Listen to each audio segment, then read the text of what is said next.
ওই রকম ভাবে যারা ইমানদার, ইমান এনেছে আল্লাহ তাআলার প্রতি, আল্লাহ তাআলাকে বিশ্বাস করেছে, যারা কালিমা পড়ার মাধ্যমে ইমানদার, তারাও কিন্তু আল্লাহ তাআলার দিকে আসে না। কালিমা পড়ার মাধ্যমে ইমানদার হয়েছে কিন্তু তারা নামাজি না। কালিমা পড়ার মাধ্যমে ইমানদার হয়েছে কিন্তু তারা রোজার পাবন্দি করে না, তারা রমজানের রোজা রাখে না। কালিমার মাধ্যমে ইমানদার কিন্তু তারা যাকাতের দিকে তারা খেয়াল নাই, তারা যাকাত প্রদান করে না, তাদের উপর যখন যাকাত ফরজ হয়। কালিমা পড়ার মাধ্যমে ইমানদার কিন্তু তারা গুনাহের ভিতরে লিপ্ত রয়েছে। কালিমা পড়ার মাধ্যমে ইমানদার কিন্তু তারা নাস্তিক হয়ে গিয়েছে। কালিমা পড়ার মাধ্যমে ইমানদার হলেও আল্লাহ তাআলার হুকুম আহকাম তারা মানে না। তো এই যে যারা কালিমা পড়ার মাধ্যমে ইমানদার হয়েছে, এরাও আল্লাহ তাআলা এদেরকেও সুযোগ দেয় যে তারা দেখি আমার দিকে ফিরে আসে কিনা। আল্লাহ তাআলার সমস্ত মাখলুকাতের ভিতরে আল্লাহ তাআলা মানুষকে বেশি ভালোবাসেন। এই কারণে আল্লাহ তাআলা ফেরেশতাদের ভিতরে হযরত জিবরাইল সবথেকে বড় ফেরেশতা। এই জিবরাইল আলাইহিস সালাতু ওয়াস সালামকে সিদরাতুল মুনতাহা পর্যন্ত যাওয়ার অনুমতি আছে।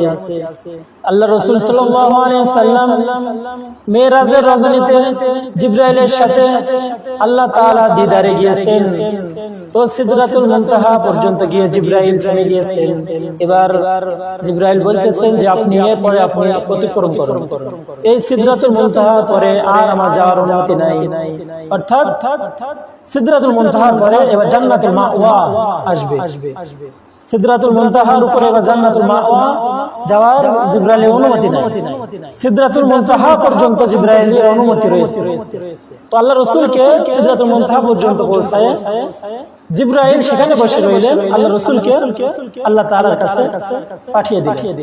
তো জিবরাইলের অনুমতি নাই, তার যে আদেশ সেই আদেশ ভঙ্গ করে আল্লাহ তাআলার কাছে যাওয়া।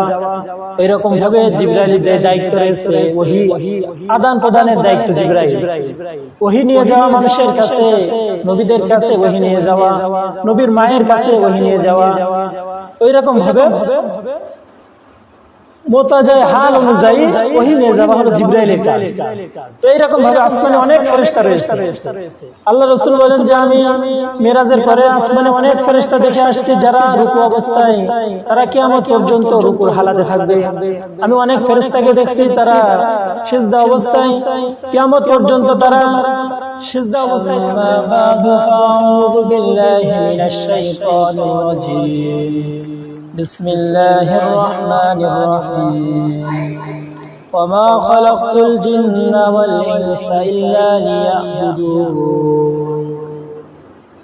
وقال النبي صلى الله عليه وسلم لا يؤمن أحدكم حتى أكون أحب إليه من والده وولده والناس أجمعين وقال النبي صلى الله عليه وسلم من أحب سنتي فقد أحبني ومن أحبني كان معي في الجنة أو كما قال رسول الله صلى الله عليه وسلم صدق الله مولانا العظيم وصدق رسوله النبي الكريم ونحن على ذلك من الشاهدين والشاكرين والذاكرين والحمد لله رب العالمين।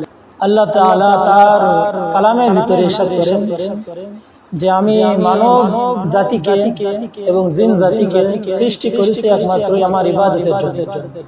আল্লাহ তাআলা কালামের ভিতরে বলেন ওমা খালাকতুল জিন্না, আমি কোন জিনকে সৃষ্টি করিনি, ওয়াল ইনসা এবং কোন মানুষকেও সৃষ্টি করিনি, ইল্লা লিয়াবুদুন, কিন্তু সৃষ্টি করেছি আমার ইবাদতের জন্য। অর্থাৎ আল্লাহ তাআলা মানুষ এবং জিনদেরকে সৃষ্টি করেছেন শুধুমাত্র ইবাদতের জন্য। এবং এই মানুষের জন্য আল্লাহ তাআলা অনেক জিনিস সৃষ্টি করেছেন। যেমন দুনিয়াতে মানুষ কিভাবে চলবে, তাদের চলার জন্য আল্লাহ তাআলা জমিনের ব্যবস্থা করেছেন। জমিনের উপরে তারা বসবাস করবে। আল্লাহ তাআলা তাদের জন্য সূর্যকে সৃষ্টি করেছেন। সূর্য সৃষ্টি করে এটা বান্দার ইবাদত করে। সূর্য দ্বারা বান্দা উপকৃত হয়, অর্থাৎ বান্দার কেমন জানি গোলাম সূর্য। ওই রকম ভাবে যত সৃষ্টি রয়েছে আল্লাহ তাআলা, সমস্ত সৃষ্টি বান্দার জন্য, এবং বান্দা সৃষ্টি হলো আল্লাহ তাআলার জন্য। আল্লাহ তাআলার ইবাদত বন্দেগী করবে বান্দা, আর বান্দার ইবাদত বন্দেগী করবে সকল মাখলুকাত। তো এই কারণে আল্লাহ তাআলা তার বান্দাকে অনেক ভালোবাসে। তো কি জন্য আল্লাহ তাআলা তার বান্দাকে ভালোবাসেন? তো আল্লাহ তাআলা একটা জিনিস হলো, কোনো জিনিস যদি কোনো নিজের হাত দ্বারা বানানো হয়, আর একটা জিনিস যদি বাজার থেকে কিনে আনা হয়, তো দুইটা জিনিসের ভিতরে যেটা হাত দ্বারা বানানো হয়েছে তার ভিতরে মহব্বত বেশি থাকবে। ওই রকম ভাবে যেটা বাজার থেকে কিনে আনা হয়েছে ওইটার ভিতরে একটু মহব্বত কম থাকবে। তো ওই রকম ভাবে আল্লাহ তাআলা মানুষ যে বানিয়েছেন, এই মানুষ বানানোর ভিতরে তার পবিত্র কুদরতি হাত ব্যবহার করেছে। হাত দ্বারা তিনি মানুষ বানিয়েছেন, বনি আদমকে আল্লাহ তাআলা হাত দ্বারা বানিয়েছেন। তো ওই রকম ভাবে আসমান জমিন যা কিছু রয়েছে, আল্লাহ তাআলা এই আসমান এবং জমিনকে 7 দিনে সৃষ্টি করেছেন। 7 দিন ধরে আল্লাহ তাআলা আসমান জমিনকে সৃষ্টি করেছেন তার আদেশ দ্বারা। তিনি কুন ফায়াকুন বলেছেন, সেটা কুন ফায়াকুন দ্বারা আসমান এবং জমিন সৃষ্টি করেছেন। কিন্তু আল্লাহ তাআলা মানুষকে নিজের হাত দ্বারা গঠন আকৃতি দিয়েছেন। আল্লাহ তাআলা একজন মানুষকে মুখ সৃষ্টি করে আবার ভালোভাবে দেখেছেন যে সুন্দর করে ফেসে গেছে, কান বানিয়েছেন এবং দেখেছেন যে কানটা জায়গা মতো বসেছে। তো এরকম প্রত্যেকটা অঙ্গ প্রত্যঙ্গ আল্লাহ তাআলা বান্দার বানিয়েছেন। এই কারণে আল্লাহ তাআলা বান্দার প্রতি অনেক ভালোবাসা, অনেক মহব্বত। এই কারণে যারা কাফের রয়েছে, মুশরিক রয়েছে, তাদেরকে আল্লাহ তাআলা তো ইচ্ছা করলে তাদেরকে ধ্বংস করতে পারতেন।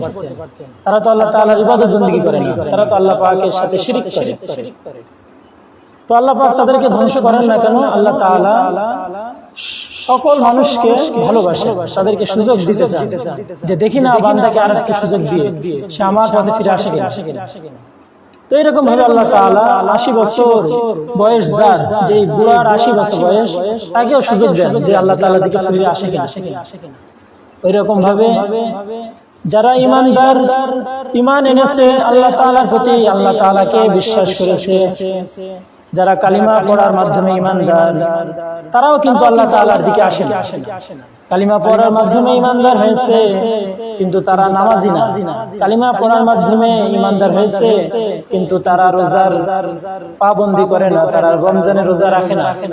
কালিমার মাধ্যমে ঈমানদার কিন্তু তারা যাকাতের দিকে তারা খেয়াল নাই, তারা যাকাত প্রদান করে না। তাদের উপরে যখন যাকাত ফরজ হয়, কালিমা পড়ার মাধ্যমে ঈমানদার কিন্তু তারা গুনাহের ভিতরে লিপ্ত রয়েছে। কালিমা পড়ার মাধ্যমে ঈমানদার কিন্তু তারা নাস্তিক হয়ে গিয়েছে। কালিমা পড়ার মাধ্যমে ঈমানদার হলেও আল্লাহ তাআলার হুকুম আহকাম তারা মানে না। তো এই যে যারা কালিমা পড়ার মাধ্যমে ঈমানদার হয়েছে, এরাও আল্লাহ তাআলা এদেরকেও সুযোগ দেয় যে তারা দেখি আমার দিকে ফিরে আসে কিনা। আল্লাহ তাআলা তাদেরকে 5 ওয়াক্ত নামাজে রাখতে থাকে। তো আল্লাহ পাক দেখতে চান যে তারা 5 ওয়াক্ত নামাজে আসে কিনা। এক ওয়াক্ত আসে না, আরেক ওয়াক্ত আল্লাহ তাআলা অপেক্ষা করে, এই ওয়াক্ত আসে না, পরের ওয়াক্ত অপেক্ষা করে। তো এরকম ভাবে আল্লাহ তাআলা সকলকে সুযোগ দেন। তো আল্লাহ তাআলা এই সুযোগটা দেন যাতে করে বান্দা তার ভুল বুঝতে পেরে সে আল্লাহ তাআলার কাছে তওবা করে। আর আল্লাহ তাআলা তওবাকারীদেরকে পছন্দ করেন। ইন্নাল্লাহা ইউহিব্বুত তাওয়াবিনা ওয়া ইউহিব্বুল মুতাতাহহিরিন, যে নিশ্চয় আল্লাহ তাআলা তওবাকারীদেরকে পছন্দ করেন এবং পবিত্রতা অর্জনকারীদেরকে আল্লাহ তাআলা পছন্দ করেন। এই কারণে যারা আমরা আল্লাহ তাআলার উপরে বিশ্বাসী, ঈমান এনেছি, যারা কালিমার মাধ্যমে আল্লাহ তাআলার উপর ঈমান এনেছি, আমাদের উচিত হলো আল্লাহ পাকের আদেশগুলো মেনে চলা। তো আমরা যে আদেশগুলো মানি না, এই না মানার কারণে আল্লাহ পাক আমাদেরকে কোনো শাস্তি দিবেন না। আল্লাহ তাআলা আমাদেরকে সুযোগ দিবেন যে আমরা কখন তার রাস্তায় ফিরে আসি। হঠাৎ করে একদিন আল্লাহ তাআলা আমাদেরকে ধরে ফেলবেন। তো আল্লাহ তাআলা আমাদেরকে ভালোবাসেন, আমাদের উচিত হলো আমরাও আল্লাহ তাআলাকে ভালোবাসা। যদি আমরা আল্লাহ তাআলাকে ভালোবাসতে পারি তো আমরা খাঁটি মুমিন হয়ে কবরে যাইতে পারি।